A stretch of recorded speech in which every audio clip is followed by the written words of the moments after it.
तो मूवी के शुरू में हम एक बच्चे जो को देखते हैं। उसकी मदर की आज डेथ हुई थी, तो वो काफी अपसेट था और अपने घर के बाहर बैठा हुआ था। उसके सामने एक कार आके रुकती है जिसमें से एक आदमी जो के घर के अंदर जाता है, लेकिन जो के फादर उसे अरेस्ट कर लेते हैं क्योंकि वो एक पुलिस ऑफिसर थे और हो सकता है कि उन्हें इस आदमी पर शक हो या कोई और मसला हो। अब सीन शिफ्ट होता है 4 महीने बाद, जहाँ जो का फ्रेंड उसे बताता है कि वो एक मूवी बना रहा है और उसमें जिसका लीडिंग कैरेक्टर रखेगा वो एक लड़की है जिसका नाम एलिस है। जो ये बात अपने फादर से डिस्कस करता है, जो अभी तक अपनी वाइफ की डेथ को लेके बहुत सैड होते हैं। वो जो से कहते हैं कि नहीं, तुम अपना टाइम अच्छी जगह स्पेंड करो, ना कि इन लड़कों के साथ कोई मूवी बनाने में। तुम बेसबॉल खेलना सीखो। मैंने उसके क्लब की मेंबरशिप ली है। लेकिन जो उसमें इंटरेस्टेड नहीं होता और यहाँ से सीधा अपने घर जाता है। तभी उसे उसका दोस्त बुलाता है कि हमें तुम्हारी जरूरत है, एलिस आने वाली है और तुमने कैरेक्टर्स को मेकअप करना है, तो जल्दी से पहुंचो। अब जो सीधा उस तरफ निकल जाता है और अपने डैड को भी नहीं बताता। अब वो लोग रेलवे स्टेशन पर आ जाते हैं और फिल्म की शूटिंग स्टार्ट होती है। वहाँ एक और लड़का एलिस के साथ एक्टिंग कर रहा था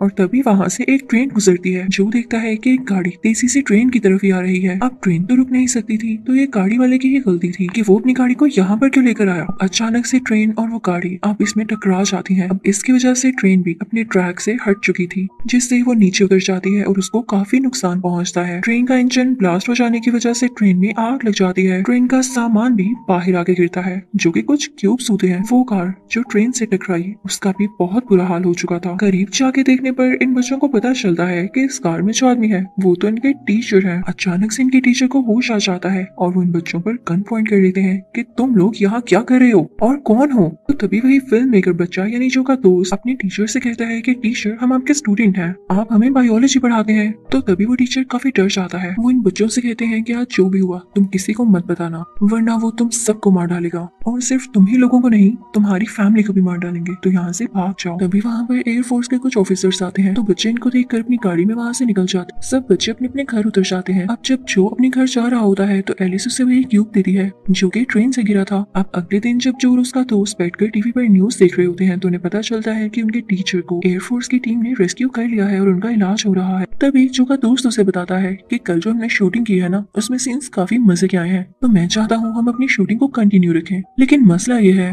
एलिस आज शूटिंग के लिए नहीं आएगी क्योंकि कल वाली बात की वजह से वो घबराई हुई। तो जो उसे कहता है उसे मनाने का काम तुम मुझ पे छोड़ दो। अब इधर जो के दोस्त का कैमरा तो हो जाता है खराब, तो वो उसे ठीक होने के लिए देता है और कहता है कि इसमें जो जो सीन्स हैं वो मुझे प्लीज निकाल कर दे देना। उधर जो अपने फादर का कैमरा लाता है ताकि वो फिल्म की शूटिंग को पूरा कर सके और साथ ही एलिस को कॉल भी करता है, लेकिन वो नहीं मानती। अब जो सीधा एलिस के घर जाता है और उसे रिक्वेस्ट करता है, तो एलिस कहती है कि यहाँ से जाओ, मुझे और शूटिंग नहीं करनी और मैं रीजन नहीं बता सकती। इससे पहले कि जो उससे और कुछ कह पाता, एलिस के फादर वहाँ जाते हैं और जो से कहते हैं तुमने सुना नहीं, चले जाओ यहाँ से। वो उससे बहुत बुरी तरह से बात करते हैं, तो जो वहाँ से जाने लगता है तभी पीछे से एलिस उसे आवाज देती है, जो रुको, मैं मदद करवाऊंगी शूटिंग में और जब तक फिल्म पूरी नहीं हो जाती मैं साथ दूंगी। ये सारी टीम दोबारा से इकट्ठी होकर उसी जगह पर जाती है जहाँ पर इन लोगों ने पहले शूटिंग की थी। लेकिन मसला ये था कि पीछे क्रैश ट्रेन में पड़ी हुई थी और साफ साफ दिख रहा था कि वही जगह है जहाँ पर एक्सीडेंट हुआ। लेकिन इन लोगों ने जगह को इसलिए भी चेंज नहीं किया था ताकि सब कुछ रियलिस्टिक लगे। अब आज के दिन की शूटिंग कंप्लीट हो जाती है और ये लोग बैठकर लंच करने लगते हैं। उधर हम आर्मी फोर्स को देख जो कि ट्रेन से गिरने वाले उन्हीं क्यूब्स को बड़े अच्छे तरीके से पैक करके अपने स्टॉक में रख रहे होते हैं। तो तभी वहाँ पर जो के फादर भी आते हैं और उनसे पूछते हैं कि आखिर ये क्यूब्स हैं क्या। तो एयरफोर्स के ऑफिसर्स उन्हें कुछ नहीं बताते। वो एक कर्नल थे जो कि इस बात को शायद छुपाना चाह रहे थे कि क्यूब्स असल में हैं क्या। जो कि फादर सीधा एक शेरिफ के पास जाते हैं और उनसे भी पूछते हैं, तो शेरिफ भी उन्हें समझाते कि ये तुम्हारा काम नहीं है, तुम अपनी फैमिली पर ध्यान दो, वो लोग जो करते हैं उन्हें करने दो ना। वहाँ से शेरिफ कहीं जा रहे होते हैं और एक गैस स्टेशन पर रुकते हैं जहाँ पर उन्हें कुछ आवाजें आती है और तभी वहाँ पर ढेर सारे डॉग्स भाग कर आ रहे होते हैं जैसे उनके पीछे कोई लगा हो। शेरिफ की गाड़ी का सायरन भी रिंग होने लगता है। शेरिफ उसे बंद करते हैं। तभी उनके पास से तेजी से कोई चीज गुजरती है। पास ही एक शॉप थी और उस शॉप के ओनर को कुछ भी खबर नहीं थी कि बाहर क्या हो रहा है, वो बस म्यूजिक सुन रहा था। लेकिन पीछे ब्लर सीन में हमें ये दिखाया जाता है कि शेरिफ की कार को कोई जोर जोर से मूव कर रहा है, कोई ऐसी क्रिएचर जो कि शेरिफ की भी जान लेना चाह रही हो। तभी लाइट्स डिम होने लगती है और जब शॉप ओनर बाहर जाकर देखता है तो शेरिफ की कार पूरी तरह से टूट चुकी होती है। शॉप ओनर उस क्रिएचर को ढूंढ ही रहा होता है और साथ में शेरिफ को भी। ये आखिर वो गए कहाँ, लेकिन साथ ही वो क्रिएचर उस शॉप ओनर के सामने आ जाती है। वो चिल्लाते हुए अपनी शॉप के अंदर जाता है। वो क्रिएचर तो हमें नहीं दिखाई जाती, लेकिन इतना दिखाया जाता है कि वो उसे भी शॉप से बाहर घसीट लेती है। शॉप के शीशे टूट जाते हैं। अगले सुबह जहाँ पर इंसिडेंट हुआ होता है वहाँ पर जो के फादर जाते हैं और सारी इन्वेस्टिगेशन करते हैं, लेकिन उन्हें वहाँ पर शेरिफ और शॉप ओनर की डेड बॉडी से नहीं मिलती। तो वो समझते हैं कि शायद ये लोग मिसिंग है, यहाँ कोई रोबरी हुई होगी। तो उनकी मिसिंग रिपोर्ट्स लिखवा देते हैं। जो के फादर को ये भी पता चल कि आसपास के लोगों की गाड़ियों के इंजन गायब हैं। तो जो को शक होने लगता है कि जरूर यहाँ पर कोई ऐसी चीज भटक रही है जिससे सबको खतरा है। और साथ ही साथ उसे आर्मी फोर्स भी डाउटफुल लगती है, क्योंकि जब से वो ट्रेन वाला इंसिडेंट हुआ था उसके बाद से ही उन्होंने वो क्यूब्स लिए, उनको छुपा दिया और इस तरह के काफी अजीब अजीब इंसिडेंट्स हो रहे थे। अब हम जो को देखते हैं जो कि अपने घर काफी सैडली आ रहा होता है, क्योंकि उसका डॉग भी गुम हो चुका था। वो हर तरफ अपने डॉग के गुम होने की पोस्टर्स लगा देता है और जब घर आता है तो अपने फादर को बाकी पुलिस ऑफिसर्स के साथ देखता है। तभी वहाँ पर लाइट डिम होने लगती है। जो कि फादर काफी अपसेट होते हैं कि लाइट को क्या हो गया, और जब वो पता करवाते हैं तो उनको पता चलता है कि पूरी सिटी में लाइट नहीं है। तो शहर की बिजली यानी इलेक्ट्रिसिटी ठीक करने के लिए किसी इलेक्ट्रिशियन को भेजा जाता है, लेकिन वो क्रिएचर भी उस पर अटैक करके उसकी गाड़ी के शीशे तोड़ देती है और फिर उसको भी मार डालती है। अगले दिन हम देखते हैं कि जो के फादर कुछ लोगों से बातचीत कर रहे होते हैं। तो शहर के सारे लोग अपने साथ होने वाले इंसिडेंट्स को जो के फादर को बताते हैं। कोई कहता है कि हमारे घर से माइक्रोवेव चोरी हो गया है, कोई किसी चीज का नाम लेता है तो कोई किसी चीज का। साथ ही साथ अचानक से लाइट जाने वाली बात भी बहुत अजीब थी। तभी वहाँ पर एक बूढ़ा आदमी खड़ा होता है और वो जो के फादर को बताता है, देखिए मैं रेडियो सुनता हूँ, लेकिन जब भी मैं रेडियो ऑन करता हूँ तो आजकल मुझे आर्मी की बातों के अलावा कोई आवाज नहीं आती। तो यहाँ पर जो के फादर का शक पक्का हो जाता है कि जरूर इसमें एयरफोर्स का हाथ कहीं ना कहीं तो है। वो पुलिस स्टेशन आकर रेडियोस को ऑन करने का कहते हैं और तभी वहाँ पर वालिस के फादर को देखते हैं, जिन्हें चोरी के इल्जाम में वहाँ पर पकड़ा हुआ था, लेकिन छोड़ा जा रहा था क्योंकि प्रूफ हो चुका था कि चोरी इसने नहीं की। वो जाते जाते जो के फादर से कहते हैं कि अपने बेटे को समझा लो कि मेरी बेटी से मिलने दोबारा मत आए। फिर हम जो और उसके फ्रेंड्स को शूटिंग करते हुए देखते हैं, लेकिन जो के फादर उसे देख लेते हैं और उसे घर लेकर आते हैं। वो उसे एलिस से दूर रहने का कहते हैं। ये सुनकर जो रोने लगता है।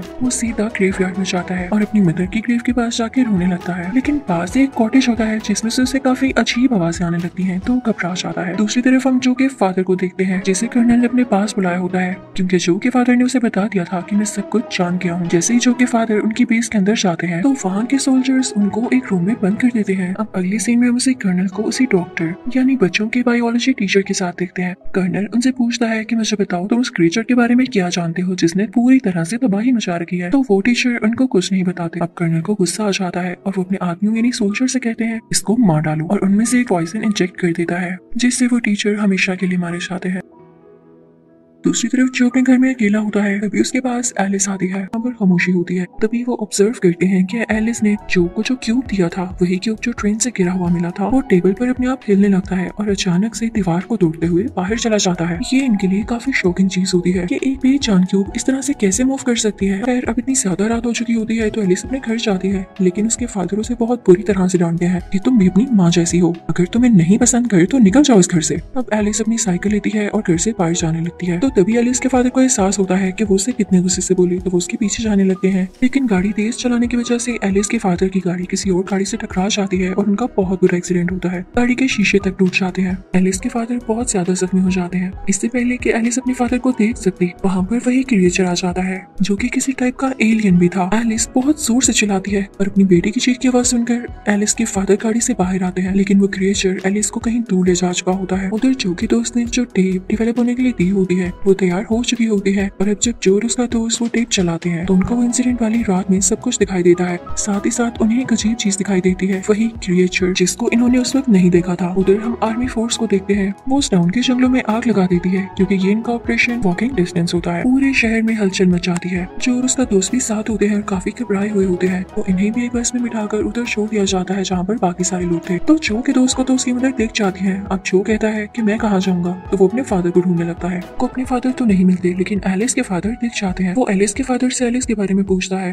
ये बच्चे सबसे पहले तो स्कूल जाते हैं और वहाँ पर अपने उसी बायोलॉजी टीचर का लॉकर खोलते हैं जिसमें काफी ज्यादा टेप्स और वीडियोस पड़ी होती हैं, जिन्हें प्ले करने से इन्हें पता चलता है कि इनके टीचर पहले एयरफोर्स में हुआ करते थे और ये जो क्यूब्स ट्रेन से गिरी ये सब इसी पर कोई एक्सपेरिमेंट कर रहे थे। और सिर्फ यही नहीं, वो इन क्रिएचर्स यानी एलियंस पर भी एक्सपेरिमेंट कर रहे थे जो उनको बहुत हर्ट करता था। इन सब ने इन एलियंस को या क्रिएचर्स को एक केज में बंद कर रखा था, और जब इनके बायोलॉजी टीचर इन केज के पास गए तो एलियन एलियन ने अपने हाथ टीचर की कमर में लिपेट लिए और उनको ऊपर उठाते हुए कहा कि हमें हमारे घर वापस भेज दो, यहाँ पर बहुत तंग है, हमें सताया जा रहा है। टीचर्स भी समझ गए कि एलियंस कितनी मुश्किल में है, तो उन्होंने ये डिसाइड कर लिया कि उन एलियंस की जान को बचाएंगे। लेकिन यहाँ स्कूल में एयरफोर्स आ जाती है और जो और उसके साथियों को पकड़ लेती है। उनके साथ जो लड़का आया था वो जो के फादर को इन्फॉर्म करता है कि आपके बच्चे और बाकी लोगों को एयरफोर्स पकड़ के ले गई है। तो जो के फादर फौरन से वहाँ से निकलते हैं और एक ऑफिसर को मारकर उसका यूनिफॉर्म पहन लेते हैं। उस तरफ एयरफोर्स इन सब बच्चों को एक बस में निकल बाहर से निकलती है। सारे बच्चे बहुत घबराए हुए होते हैं। तभी बस के शीशे को तोड़ते हुए कोई चीज अंदर की तरफ आती है, लेकिन हम उसको ठीक से देख नहीं पाते। बस का बैलेंस खराब होने लगता है और वो 2 व्हील्स पर आ जाती है और टेढ़ी होकर चलने लगती है। इससे लग रहा था कोई कंटिन्यूसली इनका पीछा कर रहा है और इनके आसपास ही है। तभी बस के टायर्स पंक्चर हो जाते हैं और वो रात को बीच सड़क में रुक जाते हैं। वहाँ पर काफी अलर्टिंग सिचुएशन क्रिएट हो जाती है। सब लोग काफी घबराए हुए होते हैं कि अब क्या किया जाएगा। इस तरह से बस के अंदर बैठ के तो कुछ भी नहीं किया जा सकता।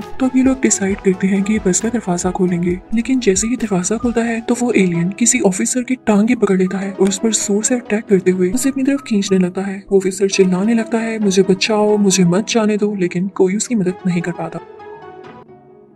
उधर जो कि एक दोस्त को वॉमिटिंग होने लगती है और सब बच्चे काफी डर जाते हैं और ऑफिसर्स को बोलने लगते हैं कि सब तुम लोगों की वजह से हुआ है। अब वो ऑफिसर इस बस को स्टार्ट करने लगते हैं, लेकिन टायर्स पंक्चर होने की वजह से वो बस गिर जाती है और वो एलियन यानी क्रिएचर अब इनकी बस के ऊपर था और बस को तोड़ने की कोशिश कर रहा था। उधर बच्चे दरवाजा खोलने की कोशिश कर रहे होते हैं, जबकि ऑफिसर्स उधर कहीं कॉन्टेक्ट करने की कोशिश कर रहे होते हैं कि कोई उनकी मदद को आए। लेकिन इतनी ही देर में एलियन बस को तोड़ते हुए अपना हाथ अंदर करता है। बच्चे उस कर्नल से कहते हैं कि हमें चाबियां दीजिए या हम यहाँ पर स्टक हैं, कम से कम दरवाजा ही खोल दें। लेकिन उसे कीज नहीं मिल रही होती। तो दूसरी तरफ जो को ऊपर टूटा हुआ शीशा मिलता है कि दोस्तों से ऊपर उठाते हैं कि वो शीशे से बाहर निकले और उन सबको भी बाहर निकाल ले। जो उस तरह से टूटे हुए शीशे को और तोड़ता है और वहाँ से बाहर निकलकर अपने दोस्तों को भी बाहर खींच लेता है और यहाँ पर पहली बार वो उस क्रिएचर को इतने पास से देखता है। उधर कर्नल भी उस क्रिएचर को शूट करने लगता है। सब बच्चे क्रिएचर की नजरों से भागते हुए बस से बाहर निकल आते हैं और उधर क्रिएचर अब कर्नल के बहुत करीब आ चुका था। बड़े बड़े और अजीब से दांतों से कर्नल पर अटैक करता है। कर्नल के पीछे शीशा होता है जिसके साथ लगकर वो पूरी तरह से स्मैश हो जाता है और हर तरफ खून ही खून फैल जाता है। तभी वहाँ पर उस लड़की की कार आ जाती है जिसकी कार में लोग पहले भी गए थे। वो इनको अपने साथ ले जाने लगता है। तो जो ड्राइव करते हुए कहता है कि मैं तुम लोगों को ग्रेवयार्ड लेकर जाऊंगा। मुझे उस दिन वहाँ एक कॉटेज में से आवाज आई थी और हमें अपने टीचर की रिसर्च से भी पता चला कि अंडरग्राउंड रहते हैं, तो जरूर वहाँ पर कोई ना कोई क्रीचर होगा। हम इस बात का पता लगा लेंगे कि इनसे जान कैसे छुड़ानी है। लेकिन रास्ते में ये लोग देखते हैं कि एयरफोर्स की कुछ स्ट्राइक्स चल रहे हैं। वहाँ पर एक टैंक आकर गिरता है जो कि एक दोस्त को जख्मी कर देता है। तो जो का फिल्म मेकर दोस्त उससे कहता है कि मैं इसके पास से रुकता हूँ,